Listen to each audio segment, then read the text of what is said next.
Hi everybody, welcome back to my channel. It's Sophia and today we're going to be talking about NBA Summer League, some new rule changes, Wembanyama, and some Warriors talk, so stick till the end of the video to learn more. The 76ers have matched Paul Reed's offer from the Utah Jazz for $23 million over the next 3 years, but this has a really unique twist to it. The first year is the only guaranteed year, and the next 2 years that are worth $15.7 million are only guaranteed if the Sixers place in the Eastern Conference semifinals.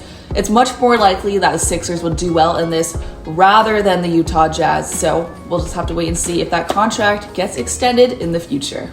Victor Wembanyama, Game 2, a lot better than Game 1 where he only had 9 points. This time in Game 2, he had a double-double, 27 points, 12 rebounds, and 3 blocks. And this was actually his last Summer League game, so he's not going to be playing any more Summer League. We're going to have to wait until later to see how he's going to play and to see more of him. But from his performance, I think he did obviously a lot better. He lived up to his hype. But at the same time, this is Summer League. It's not the NBA yet. And these players are nowhere near the same level as the NBA. So this is great, but I don't know if this will necessarily translate directly into the NBA. The Spurs really need to consider where they're going to play Victor. I think his height advantage is going to be the most beneficial the closer he is to the basket, where he can rebound, dunk, and shoot over people and block on defense. The NBA has just announced a new play-in tournament for 2023, and it's official. It's going to start November 3rd, and it's going to go on until December and have the finals in Las Vegas. So I'm going to play a video right now, and it's going to break down how this all works. All right, everybody, the NBA first ever in-season tournament is now official. But how does it work? Like this. First up is group play. All 30 teams will be split into 6 groups, 3 from the East, 3 from the West, with a random draw based on last year's regular season records. Each team in a group plays each other 1 time, a total of 4 games, 2 at home, 2 on the road. 1, 2, 3, yeah. Now, those games happen Tuesdays and Fridays in November, so set your calendar. Basically, these regular season NBA games also count as tournament games. Now, in each group, the team with the best group play record after those 4 games, they're moving on. The team with the next best record in each conference, those 2 are the wild cards. Always watch out for the wild cards. Now, we get to the knockout round. 8 teams, single elimination, and you know what that means. Win and move on, or lose, and you're out. And the last 4 teams standing, guess what? You're headed to Vegas, baby. That's right. In Las Vegas, the semifinal battles will get us to the championship game on December 9th. 2 teams in a winner-take-all final to be named champion and be awarded the first ever NBA Cup. Come on now. So there you have it, the first NBA Cup. What is this, soccer, tennis, Europe? I don't know. It looks like they're just trying to add another tournament, but at least it's one more thing to look forward to and to get hyped about. The NBA has just approved 2 new rule changes for next season. The first will allow coaches to do a challenge for a second time if the first challenge is correct. If the first challenge is incorrect, then you're stuck with 1. But if you get that first one correct, you get another. And the second rule is basically going to penalize floppers. Now a referee can call a flop under a non-unsportsmanlike technical foul called on the offending player's team.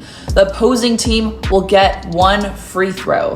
Possession of the ball will not change, and this can't be reviewed by a coach's challenge, but it can be reviewed during a call of a different play.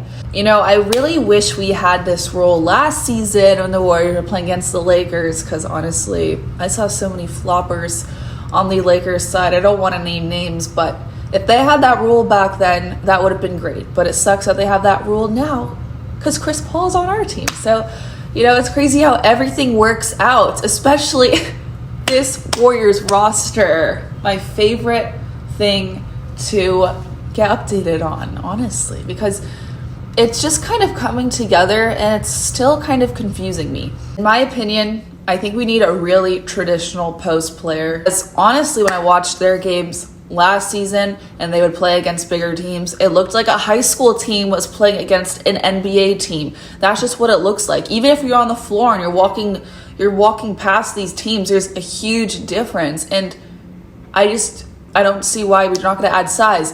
This is what the new GM, Mike Dunleavy Jr., had to say about him not adding size this season. Do you still think it's necessary to get a traditional center either in a roster spot or in a two-way, or is that? Yeah, I mean, if there's like 5 open spots and, if we fill 3 or 4 of them, I mean, yeah, I would think we're going to add somebody with some size, but we got to be careful with the way we play, the way the league works. Just bringing in somebody that's tall, you got to be skilled, you got to have feel, you got to know how to play, and I think we've learned that over the last few years, so we'll always prioritize that, but, the taller and longer the player is, the better. So that was low-key a dig at Sam Wiseman. Yeah, I get it. You have to be skilled and tall. You can't just be tall. That makes sense. But let's not forget that he also just said the longer the better, the taller the better. And there's a reason for that. Rebounding, blocking. There's a lot of reasons why there are tall players on the court, especially on the inside and the post. And I think one of the biggest problems from the Warriors last season was that they would take a lot of threes and a lot of them weren't going in. They had a lot of really bad losses last season that kind of ended with these, really close scoring games, and they would take that last 3 and nobody would rebound, or just so many turnovers. So we're playing basketball and you have the ball and you're in front of the basket and you have the choice to dribble down 2 lanes. One with a small defender, one with a huge defender with a big body. Which lane are you going down? So we know we have Looney, and we just recruited Trace Jackson, who's 6'10", but from the way that the Warriors looked last season, it doesn't look like Steve Kerr is going to be playing him or any of the rookies much, especially at the times that it really matters. Why repeat the same mistakes as last season? Because if we look at the prior seasons when the Warriors were doing really well before last year, there was always bigs on the team.